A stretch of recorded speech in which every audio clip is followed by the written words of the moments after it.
ఇవాళ మా దగ్గర ఆల్రెడీ ఎక్స్టెన్షన్ పెట్టేది ఉంటే నువ్వు ఇవాళ 45,000 కోట్ల అప్పు తీసుకొచ్చి అక్కడ పెట్టినావు 4,000 మెగావాట్లు ఎంతో. అదే 40,000 కోట్లు ఇక్కడ పెట్టేది ఉంటే నువ్వు ఇక్కడ బొగ్గు అలాట్మెంట్ నీళ్ళు అలాట్మెంట్ ఉంటే మా దగ్గర ఉన్నటువంటి 300 ఎకరాలు ప్లస్ 1900 ఎకరాలు ఎవరైనా ఉంటే ప్రభుత్వం నీ చేతులు ఉన్నది. ప్రజా సంక్షేమం కొరకి నువ్వు 45,000 కోట్లలో ఇవన్నీ అదనంగా ఉన్నాయి కాబట్టి ఏది కొనాల్సిన అవసరం లేదు.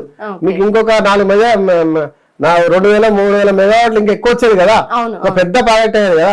20,000 మంది 30,000 మందికి నీకు డైరెక్ట్ ఇండైరెక్ట్ ఉద్యోగ అవకాశాలు వచ్చేది. ఈ నగరం పెరిగేది.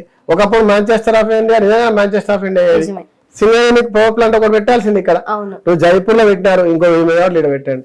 ఇలా సింగరేణి లాభాల బాట ఉన్న నష్టాలు చూపిస్తా ఉన్నారు. 30,000-40,000 కోట్లు ఇలా నష్టాల్లో చూపిస్తా ఉన్నారు. ఎక్కడ పోయింది అదనంగా 1,600-1,500 కోట్లు అదనంగా ఉన్నటువంటి ఒక ఇండస్ట్రీ ఇలా నీకు నష్టం చూపిస్తున్నారు. ఈ డబ్బులు వేరే వాళ్ళు వాడుకోవాల్సిన మీకు హక్కు ఎవరు ఇచ్చారు?